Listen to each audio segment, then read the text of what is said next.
A T1 minus T2 divided by L। T1 क्या है? T1 है इस वाले एंड का टेम्परेचर, यानी एक एंड का और दूसरे एंड का। T2 है दूसरे एंड का। तो हमने क्या किया, ये वाला जो टेम्परेचर है इसको हमने T मान लिया, इसको वन एंड मान लिया। तो इस फॉर्मूले को इस वाले इसमें लगा दिए तो T आ जाएगा। लगाइए जरा जल्दी से। तो ये वाला फॉर्मूला मुझे यहाँ लगाना है। तो अच्छा, ये सेम मटेरियल की बनी हुई है तो इनकी कंडक्टिविटी सेम है। इसकी भी K है, इसकी भी K है, इसकी भी K है। K जो है ये थर्मल कंडक्टिविटी है। K क्या है? Thermal conductivity. ये सब कल मैं बता चुका हूँ, क्वेश्चन भी एक करा दिया था मैंने। तो अब इस वाले एंड के लिए, इतने पार्ट के लिए, जो बड़ा वाला पार्ट है इसके लिए जरा H की वैल्यू लिखिए। तो क्या हो जाएगी? K, एरिया है A, टेम्परेचर कितना है? T1 200 माइनस दूसरे एंड का टेम्परेचर क्या है? वो T है, यही तो निकालना है मुझको, ठीक है ना? तो माइनस T हो गया, डिवाइडेड बाय लेंथ L है। हो गया? दूसरी तरफ करिए, आ जाइए। अब इन दोनों का निकाल लिए, इस वाले पार्ट का, तो इसका H1 क्या आ जाएगा? कंडक्टिविटी क्या ही रहेगी है। एरिया कितना हो जाएगा? ये A/2, ठीक है ना? और टेम्परेचर कितना हो जाएगा? इधर का टेम्परेचर T है तो T1 T हो गया, माइनस उधर का temperature 60 degree, divided by L, L हो गया, ठीक है। अब आ जाइए H2 पे फॉर्मूला लगाइए। तो इसकी भी thermal conductivity K, area A/2 और टेम्परेचर यहाँ का भी T minus 90 degree divided by L, ठीक है। तो यही तो फॉर्मूला लगाना था। अब इसमें देखिए K से K कट गया, कोई टेंशन नहीं। A से A कट गया, कोई टेंशन नहीं, 1/2 बचा है। और L से L कट गया, खाली क्या बच रहा है इक्वेशन के अंदर? T ही तो बच रहा है। तो T को के लिए सॉल्व कर लिए। जल्दी से बताइए सॉल्व करके क्या हो जाएगा? इधर आ जाएगा 200 माइनस T, इधर आ जाएगा T माइनस 60, और ये A/2 जो है वो नीचे आ जाएगा, 2 यहाँ हो गया, प्लस T माइनस 90, इसका भी 2 नीचे आ जाएगा। अब इस इक्वेशन को सॉल्व करना है, सॉल्व करके T की वैल्यू बतानी है। बताइए जल्दी से T कितना आ रहा है?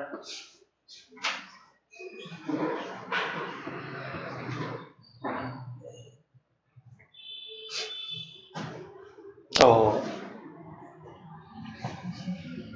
ये दो कॉमन लेके इधर मल्टीप्लाई कर देता हूं, तो ये हो जाएगा 400 minus 2T is equal to T minus 60 plus T minus 90।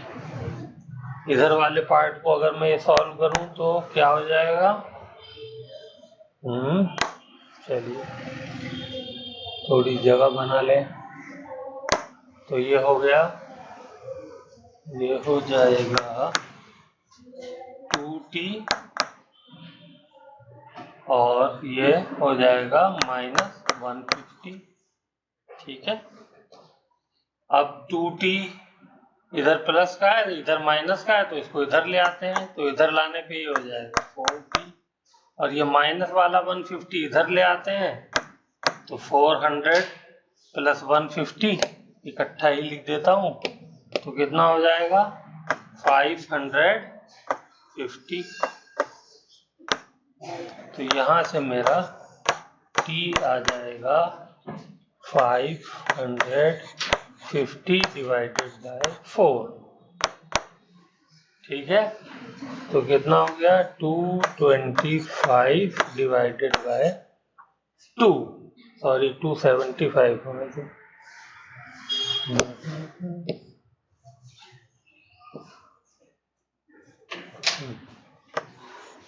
275 divided by 2।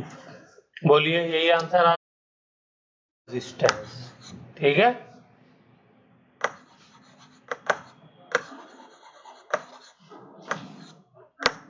ठीक है, थर्मल रेजिस्टेंस इक्विवेलेंट वो क्या हो जाएगा, RTH1 प्लस RTH2। ठीक है, ये होगा, इसका भी ऐसे निकल जाएगा। Very good. अच्छा, R का फॉर्मूला क्या पढ़ा था हमने रेजिस्टेंस का फॉर्मूला थर्मल रेजिस्टेंस का, बोलिए RTH इज इक्वल टू, इसका क्या था जल्दी से बोलना, रेजिस्टेंस का R रो L अपॉन K, यही था। तो इसका क्या था, L अपॉन A, ये तो सेम रहेगा। ये रेजिस्टिविटी कहलाती है, रो क्या कहलाती है, रेजिस्टिविटी।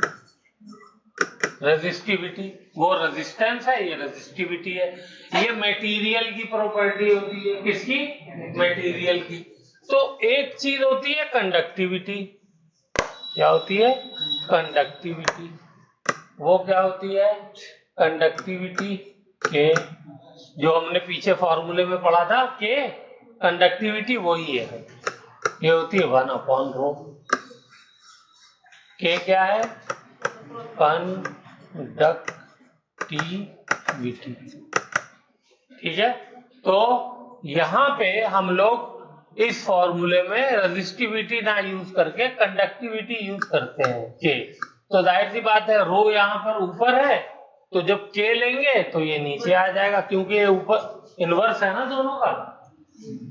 इसको ऐसे भी लिख सकता हूँ, रो की जगह मैं ऐसे भी तो लिख सकता हूँ, रो इज इक्वल टू 1/K। चाहे ऐसे लिख लो और चाहे ऐसे लिख लो, एक ही बात तो है, हैं? तो इसका थर्मल रेजिस्टेंस का फॉर्मूला ये हो गया। चलिए, तो अब जरा सा इसमें वैल्यू पुट करिए, तो क्या हो जाएगा,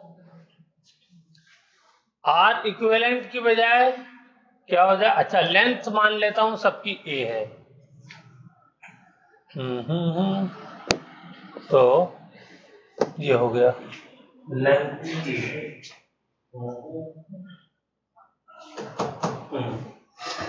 ये लेंथ, ये वाली भी और ये वाली भी, ये दोनों लेंथ जो है वो L है, ये भी L है, ये भी L है, आसानी हो जाएगी ना कैलकुलेशन में। और ये वाला एरिया मैंने मान लिया कितना है, A, एरिया है A, तो जाहिर सी बात है ये एरिया भी A होगा और ये एरिया भी A होगा, कोई डाउट नहीं है। ओके, तो अब जरा सा इस वाले फॉर्मूले में मैं वैल्यू रखता हूं, तो इक्विवेलेंट के लिए लेंथ कितनी हो जाएगी, 2L हो जाएगी, नहीं हो जाएगी, है? पूरी लेंथ कितनी है, L plus L 2L। Okay, conductivity के लिए K क्या हो जाएगा, K इक्विवेलेंट, इक्विवेलेंट कंडक्टिविटी। ठीक है, और एरिया, एरिया तो चेंज नहीं हो रहा है, एरिया तो पूरा का पूरा सेम है, तो एरिया एरिया ही रहेगा। ठीक है, अब दूसरी तरफ भी फॉर्मूला लिखिए RTH1 RTH2 के लिए। तो पहले वाले की लेंथ L, पहले वाले की कंडक्टिविटी, अच्छा कंडक्टिविटी इसकी लिखी नहीं है मैंने, तो लिख लीजिए, इसकी कंडक्टिविटी K1 है और इसकी कंडक्टिविटी K2 है। तो नीचे हो जाएगा K1, एरिया तो A ही है। ठीक है, ये हो गया फॉर्मूला, बोलिए, प्लस दूसरे वाले के लिए L, लेंथ L ही है, कंडक्टिविटी K2 और एरिया A। ठीक है, अब काटिए इसके अंदर जो कट रहा है, अब आंसर लिखिए। K इक्विवेलेंट क्या आया, ऊपर L कट जाएगा, नीचे A कट जाएगा। ठीक है, तो क्या फाइनली बचेगा, 2/k इक्विलिब्रियम इज इक्विलिब्रियम बोल रहा हूँ, equivalent conductivity is equal to 1/k1 plus 1/k2।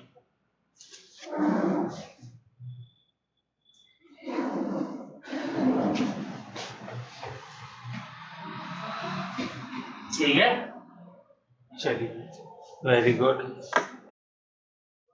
K1 तो 1/K1 ही रहेगा। दूसरा, दो कंडक्टर हैं तो ये 1/K2 आ गया, और अब तीसरा आ गया है तो 1/K3 है। क्लियर हो गई बात? हाँ। इसके ऊपर जो है वो एग्जामिनर को बड़ा शौक है क्वेश्चन पूछने का, लेकिन 3 वाला रेयरली पूछता है, 2 में ही काम चल जाता है। ठीक है, और इसका अगर फर्दर सॉल्व करें तो एलसीएम के इक्विवेलेंट बताइए कितना हो जाएगा, जल्दी से सॉल्व करके बताइए कितना हो जाएगा।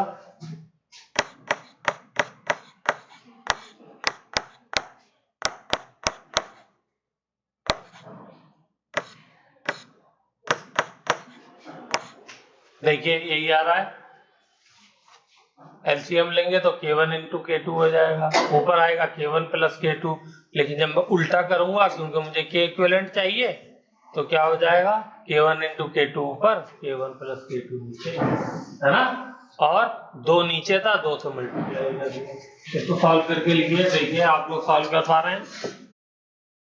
रेजिस्टेंस R1 ये सेम पोटेंशियल के अक्रॉस है भाई, इसके ये वाला रेजिस्टेंस जो है ये मैं पूछूं कि कौन से पोटेंशियल के इसके अक्रॉस पोटेंशियल क्या है, तो आप क्या कहोगे, सर एक तरफ V है एक तरफ 0 है, यही तो कहोगे।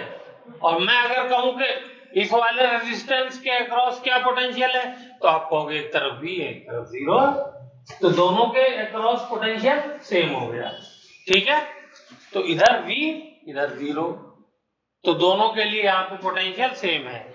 ऐसे इसको क्या कहते हैं हम लोग, पैरेलल कॉम्बिनेशन। ठीक है, इस वाले को क्या कहते हैं, इसको कहते हैं सीरीज कॉम्बिनेशन। सीरीज में करंट सेम रहता है, ठीक है, लिख लिया, और पैरेलल में वो पोटेंशियल सेम होता है। सीरीज में करंट सेम, पैरेलल में पोटेंशियल सेम। ओके, अब देखिए मैंने क्या किया,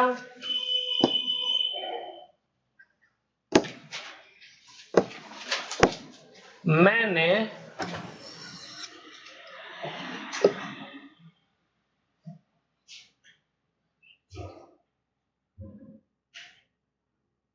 अब कंडक्टर में क्या करें, कंडक्टर के लिए हीट के लिए क्या करें,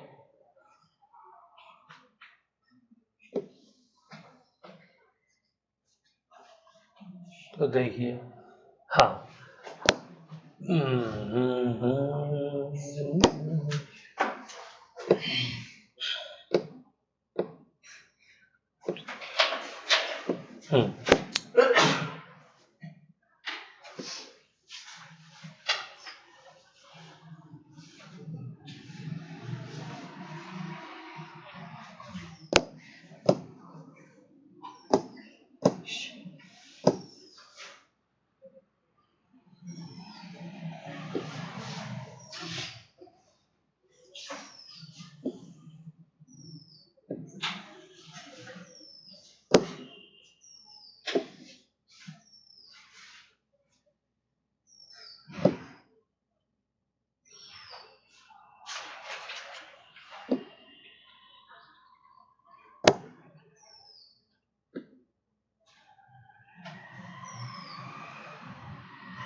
ठीक है, ये मैंने 2 टेम्पलेट ले लिए हैं।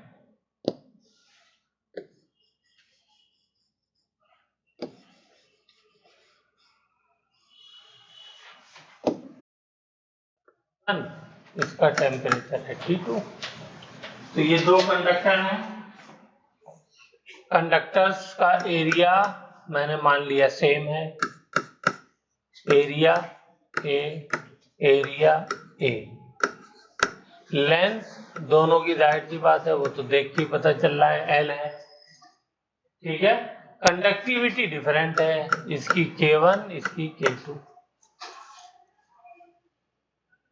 ठीक है,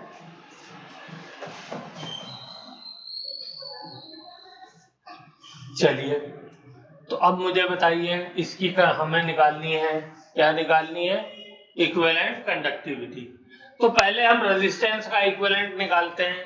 तो पैरेलल जब होता है इसके अंदर इक्विवेलेंट रेजिस्टेंस कैसे निकाला जाता है? दोनों को हम लोग ऐड करते हैं। कैसे ऐड करते हैं? ऐसे ऐड करते हैं, 1/R equivalent is equal to 1/R1 plus 1/R।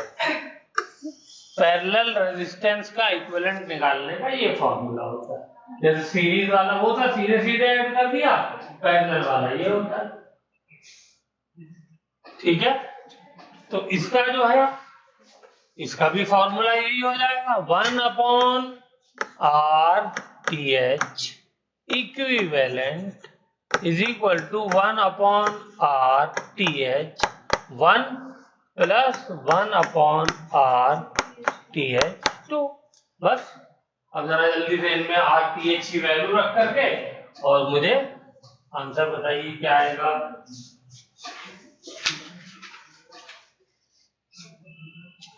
चलिए, तो 1/RTH का क्या फॉर्मूला था? बोलिए। L/K into A। लेकिन यहाँ पे जो A आएगा वो 2A आएगा। क्यों आएगा 2A? क्योंकि एक एरिया A का ये और इसका ये, दोनों एरिया क्या हो जाएंगे? ऐड हो जाएंगे। सोचिए ना, अब जो हीट ट्रांसफर हो रही है, हीट करंट जा रहा है, वो ऐसे जा रहा है ना, तो इसमें से भी जा रहा है, इसमें से भी जा रहा है, तो दोनों एरिया क्या हो जाएंगे? ऐड हो जाएंगे। तो ऊपर वाले का एरिया भी A, नीचे वाले का भी एरिया है, तो दोनों ऐड हो गए। ऐड होकर के क्या बन गया? 2A बन गया।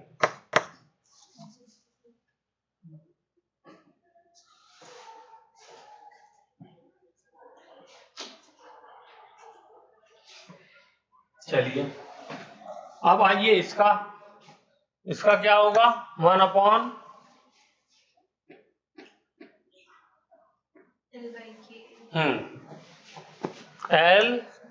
अच्छा, ये K जो है, ये K इक्विवेलेंट लिखना चाहिए, है ना? तो ये मैं K इक्विवेलेंट लिख देता हूं। ये क्या हो जाएगा? L/K1A plus 1/L/K2A। बोलिए, ठीक है? तो अब इसको सॉल्व करिए, जल्दी से सॉल्व करके मुझे बता दिए क्या आंसर आ रहा है। K equal to K1 plus K2। हाँ, ये पहली चीज तो ऊपर चला जाएगा, तो पहले मैं इसको लिख देता हूँ, डिनोमिनेटर वाला न्यूमिनेटर में चला जाएगा, तो K इक्विवेलेंट 2A। पहले इसको ऐसे सिंप्लीफाई कर लेता हूँ, इधर हो जाएगा K1A/L प्लस K2A/L। हो गया? ओके। अब इसमें से क्या क्या कट रहा है? L से L कट गया, A से A कट गया। ठीक है, तो क्या बच गया? Very simple. हाँ, यहाँ लिख देता हूँ, जगह है या नहीं? जगह नहीं है, इसको इधर लिख देता हूँ। तो क्या हो जाएगा? K equivalent is equal to K1 plus K2, और ये 2 से जो मल्टीप्लाई हो रहा है ये डिनोमिनेटर में। ठीक है, गुड। अब सपोज मैंने कंडक्टर ले लिए कितने?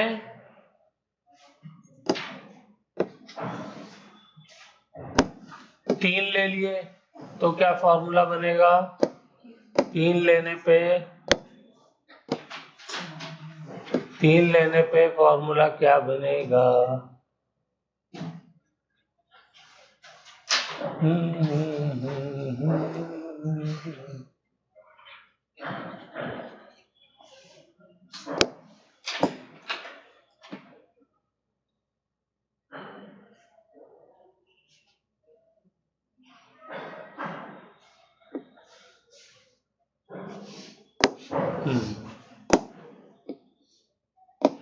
चलो, तो क्या बनेगा फॉर्मूला 3 लेने पे?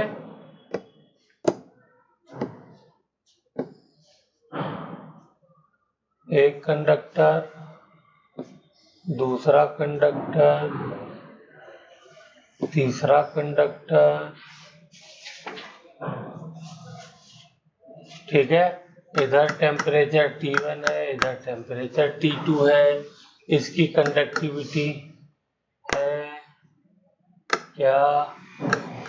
K1 इसकी है, K2 इसकी है, K3। लेंथ सबकी जो है वो L ही रहेगी। एरिया सबका जो है वो A रहेगा।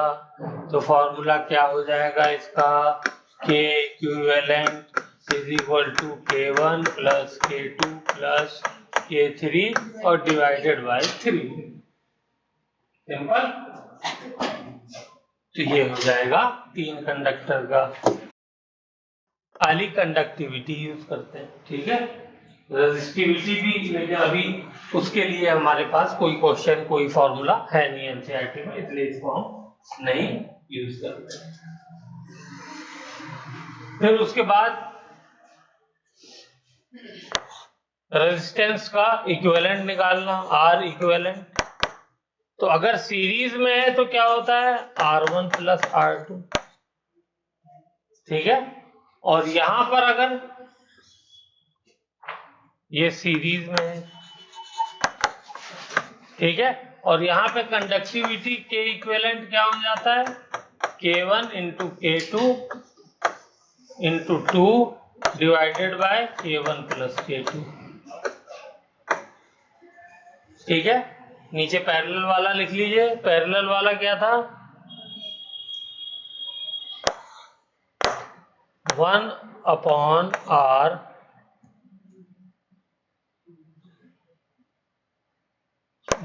वन अपॉन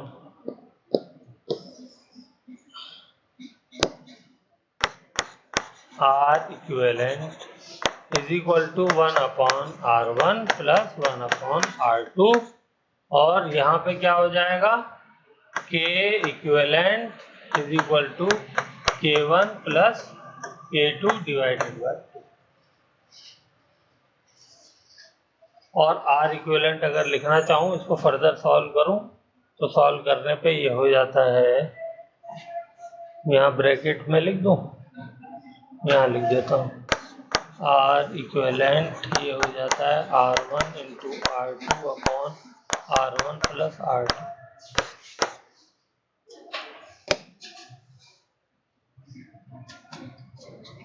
तो ये सारी एनालॉजी है। तो करंट भी यहाँ से हो गया आपका और हीट भी हो गया। चलिए, अब हमारा नेक्स्ट टॉपिक है रेडिएशन। तो हेडिंग डालिए रेडिएशन।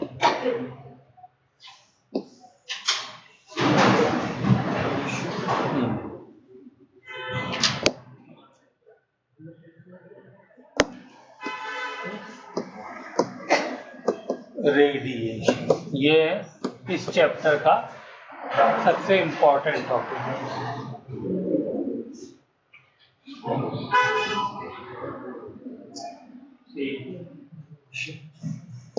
सपोज मेरा कोई ये कंडक्टर है, इसके ऊपर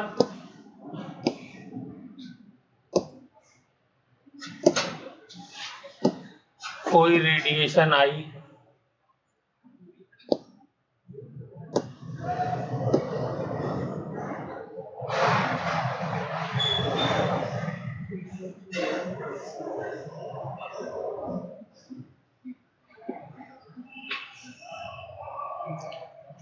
ठीक है। अब इस रेडिएशन का क्या होगा, इसका कुछ पार्ट जो है वो रिफ्लेक्ट हो जाएगा, कुछ पार्ट एब्जॉर्ब हो जाएगा और कुछ पार्ट ट्रांसमिट हो जाएगा। 3 काम होंगे इसके पास। ये रेडिएशन क्या हुई,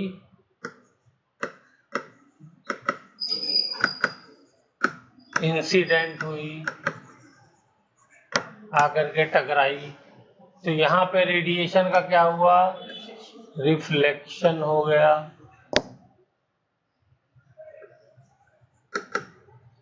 ठीक है, यहाँ पर क्या हो गया, एब्जॉर्प्शन हो गया, यानी इसने एब्जॉर्ब कर लिया। और यहाँ पर क्या हो गया, ट्रांसमिशन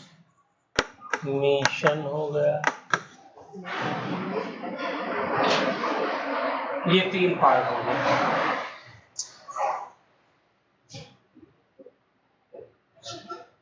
तो अगर मैं इसको हीट की टर्म्स में लिखूं तो यहां से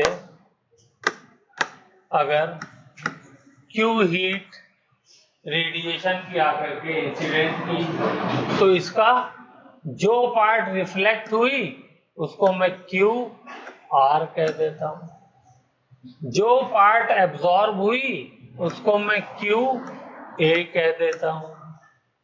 ठीक है, और जो पार्ट ट्रांसमिट हुआ उसको Q T कह दिया। ठीक है, बनाइए जल्दी जाएगा। तो मैं लिख सकता हूं Q is equal to Q R plus Q A plus Q T।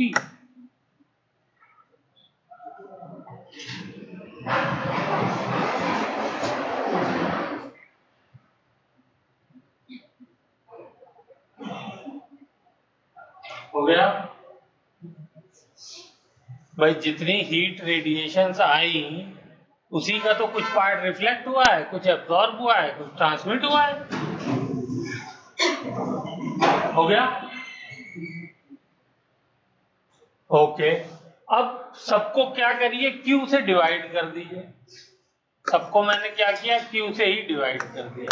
Q Q Q, तो ये वाला पार्ट क्या बन जाएगा, ये वाला पार्ट तो Q अपॉन Q है, 1 हो जाएगा। ठीक है,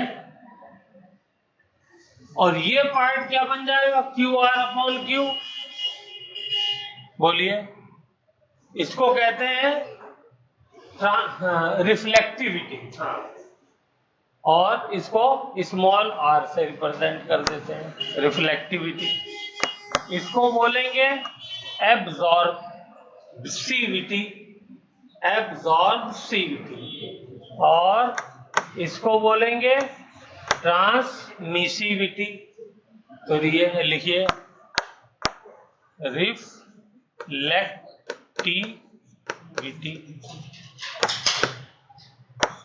स्पेलिंग चेक कर लो एक बार। हाँ, एब्जॉर्बिविटी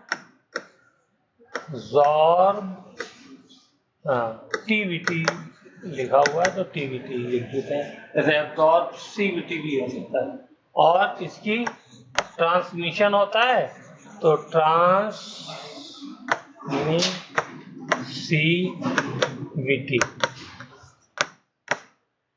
ठीक है, ट्रांसमिसिविटी।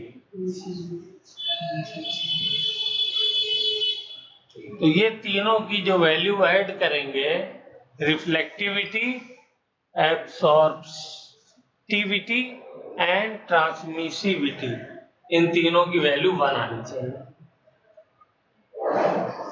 हो गया, चलिए अब मुझे जरा सा कुछ क्वेश्चन के आप लोगों को आंसर देने। चलिए,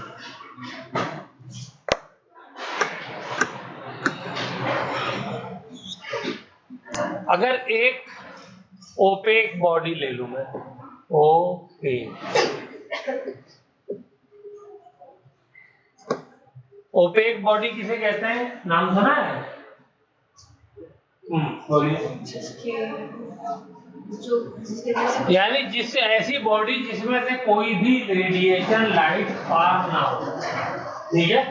तो जब कोई लाइट और रेडिएशन पार नहीं होगी तो इसमें से कौन सी वाली वैल्यू टी क्या हो जाएगी? 0 हो जाएगी। हो जाएगी नहीं हो जाएगी? क्योंकि कोई भी लाइट ट्रांसमिट नहीं हो रही। तो ऐसी बॉडी को क्या बोलते हैं? ओपेक बॉडी, जिसके अंदर से कोई लाइट ट्रांसमिट नहीं होती। तो इसमें बताइए R plus A will be equal to 1 हो जाएगा। तो ऐसे क्वेश्चन पूछ लेता है कि एक ओपेक बॉडी है, तो बताइए उसके लिए क्या फॉर्मूला बनेगा रेडिएशन का। चलिए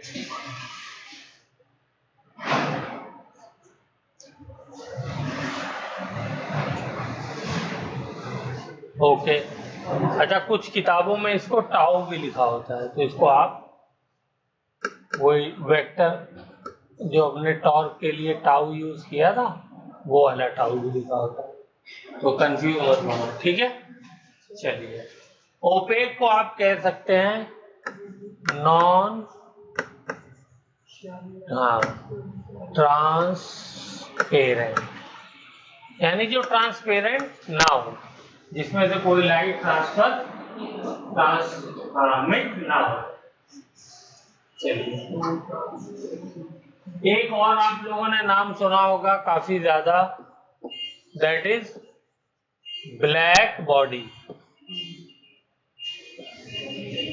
ब्लैक बॉडी, बताइए ब्लैक बॉडी के बारे में क्या जानते हैं?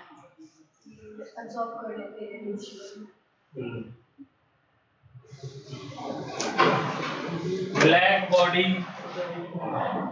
क्या ब्लैक बॉडी ब्लैक होती है?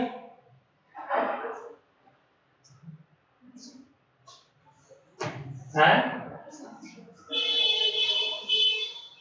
क्या ब्लैक बॉडी ब्लैक होती है? बोलो। ये स्टेटमेंट ट्रू नहीं है, लिख लियो, इस बात को लिखो। It is not always true.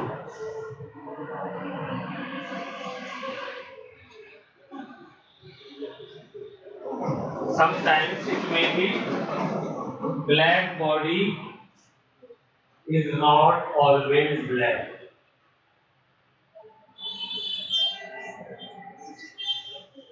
चलिए, ब्लैक बॉडी होती क्या है? जो अभी सफिया ने बताया, क्या कि जिसकी एब्जॉर्बिटिविटी वो बराबर होती है 1, उसको ब्लैक बॉडी कहते हैं। यानी जो कुछ भी लाइट आई उसने क्या किया, उसके साथ उसको एब्जॉर्ब कर लिया। दैट मीन्स कि उसका टाउ भी 0 हो गया और आर रिफ्लेक्टिविटी भी 0 हो गई, सब कुछ एब्जॉर्ब कर लिया।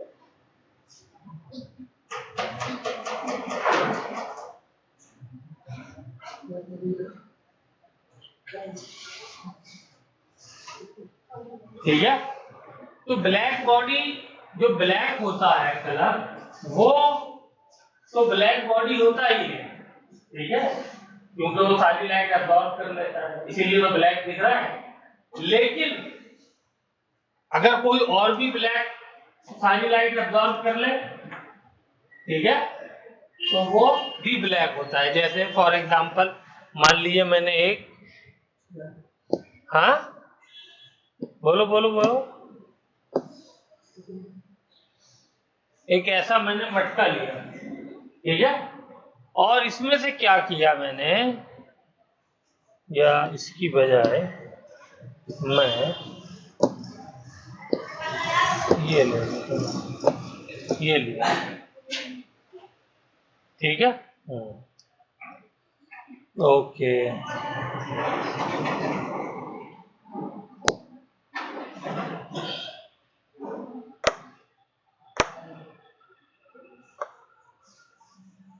और एक इसमें बहुत पतला सा सुराख कर दिया, ओके, बहुत पतला।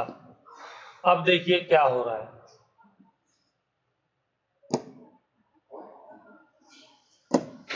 एक रेडिएशन आई,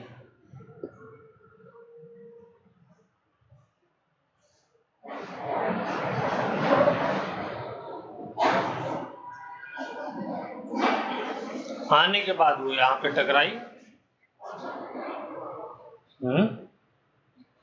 ठीक है, ये रेडिएशन आ रही है सीधी। ओके, वो काला वाला कलर जो है वो डोमिनेट कर गया, अंदर एंटर कर गई। एंटर करने के बाद क्या हुआ, इस सरफेस से रिफ्लेक्ट हो जाएगी।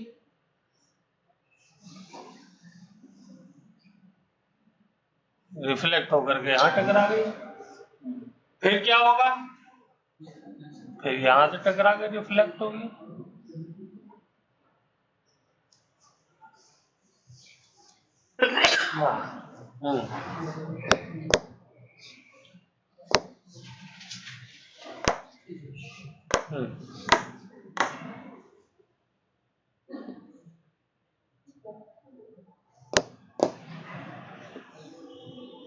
ये हो गई, फिर टकराई, फिर यहाँ चले,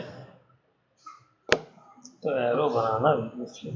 फिर हो गई, फिर यहाँ आ गई, फिर यहाँ आ गई, फिर यहाँ आ गई, फिर यहाँ आ गई, फिर यहाँ आ गई। ये इसी में घूमे जा रही है, बाहर निकलने का रास्ता ही नहीं मिल रहा है इसको। ठीक है, तो ये ब्लैक नहीं है कलर में, लेकिन ये लाइट को पूरा का पूरा जो आ गई इसके अंदर उनको बाहर जाने नहीं दे रही है, इसलिए ये भी क्या है, ब्लैक बॉडी है। ठीक है, तो this is also a black body, BLACK, black body.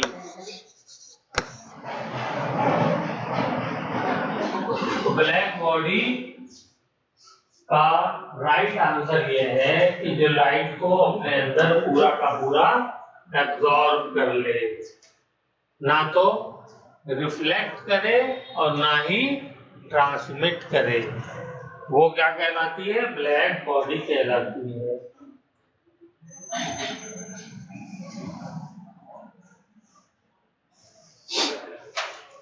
उसकी एब्जॉर्बिविटी क्या हो जाएगी, 1 हो जाएगी।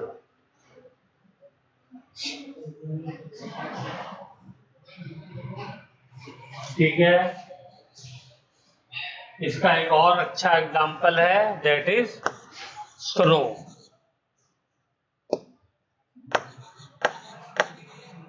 स्नो क्या होता है, वो जो बर्फ गिरती नहीं है, बुलबुली सी जो होती है, हाँ, वो कितनी वाइट होती है, लेकिन वो भी क्या होती है, पूरी की पूरी लाइट को एब्जॉर्ब कर लेती है। सॉलिड फॉर्म में बर्फ नहीं, वो जो बिल्कुल डस्ट की तरह होती है, झाग की तरह, वो वाली स्नो। ठीक है,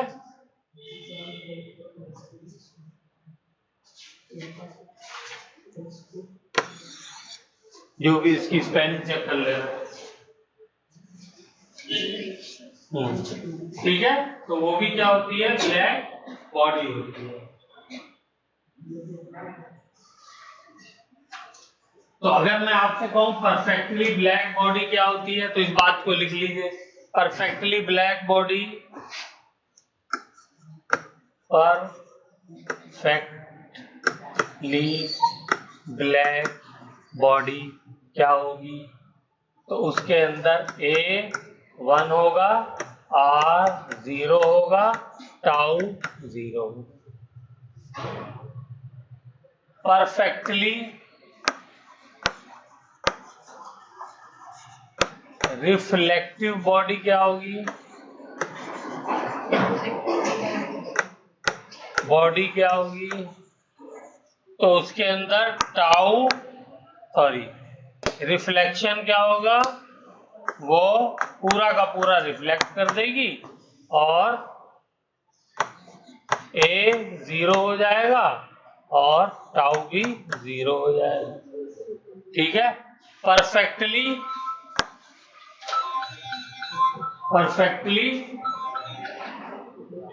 जी, अस्सलाम वालेकुम, खैरियत है? हाँ, अल्हम्दुलिल्लाह। बस भाई क्लास ले रहा था एक जी। हाँ हाँ हाँ हाँ हाँ हाँ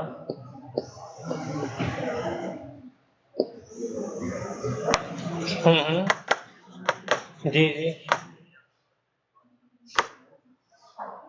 अच्छा। अरे हम्म हम्म हम्म हम्म हम्म हम्म बहुत ज्यादा रिस्की हो गया इसका मतलब।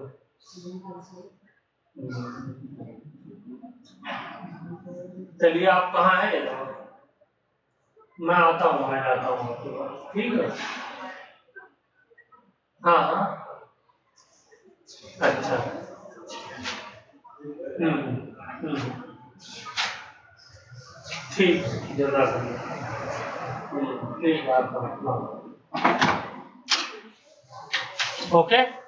तो ये चीज भी हमको याद रहनी है। परफेक्टली लग गया तो इसका मतलब जो चीज लग जाएगी उसको वो चीज बन जाएगी, ठीक है। चलिए अब एक नई टर्म और सीखते हैं, उसके बाद क्लास ऑफ करते हैं। That is called emissive power. Emissive power.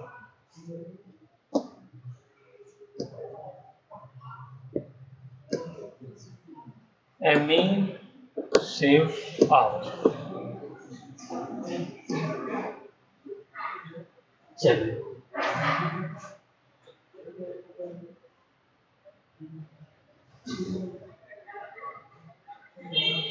Emissive power जो होती है उसको एक तो हम कैपिटल ई से रिप्रेजेंट करते हैं, ठीक है। एमिसिव मतलब एमिट करना, एमिसिव मतलब एमिट करना। तो E इज इक्वल टू क्या हो जाएगा, Q एमिट, कि जो हीट एमिट हो रही है, निकाली जा रही है। क्या हम लोग हीट निकाल रहे हैं? निकाल रहे हैं। हर बॉडी से हीट निकलती है, इस टेबल से भी निकल रही है, लेकिन हमें ठंडी लग रही है। क्यों? इसलिए कि हम ज्यादा निकाल रहे हैं, कम निकाल रहे हैं। आया समझ में? कोई भी दुनिया में बॉडी ऐसी नहीं है जिससे हीट ना निकल रही हो, ठीक है। कुछ ना कुछ इसका टेम्परेचर होगा, चाहे माइनस में ही हो, तो उससे हीट निकलती है। ओके, हाँ, हीट रेडिएशन उससे एमिट होती है। बस किसी से बहुत कम होती है, किसी से बहुत ज्यादा होती है। इस बात को बिल्कुल दिमाग में रख लें, लिख लें। Everybody emits radiation in the world. तो एमिसिव पावर क्या होता है? Heat emitted divided by area into time, ठीक है। तो ये हमारा जो है एमिसिव पावर कहलाता है। इसकी जल्दी से यूनिट बता दिए मुझको। यूनिट बोलिए।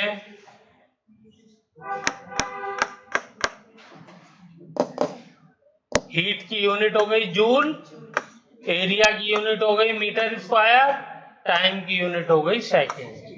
और जूल पर सेकेंड को क्या बोलते हैं? वॉट बोलते हैं। तो इसको मैं वॉट अपॉन मीटर स्क्वायर भी कह सकता हूं, या वॉट मीटर इनवर्स का स्क्वायर भी कह सकता हूं, ठीक है। हो गया। चलिए तो अब जरा सा एक क्वेश्चन आपको दे देता हूं, ये आप लोग करिए, और 5 मिनट का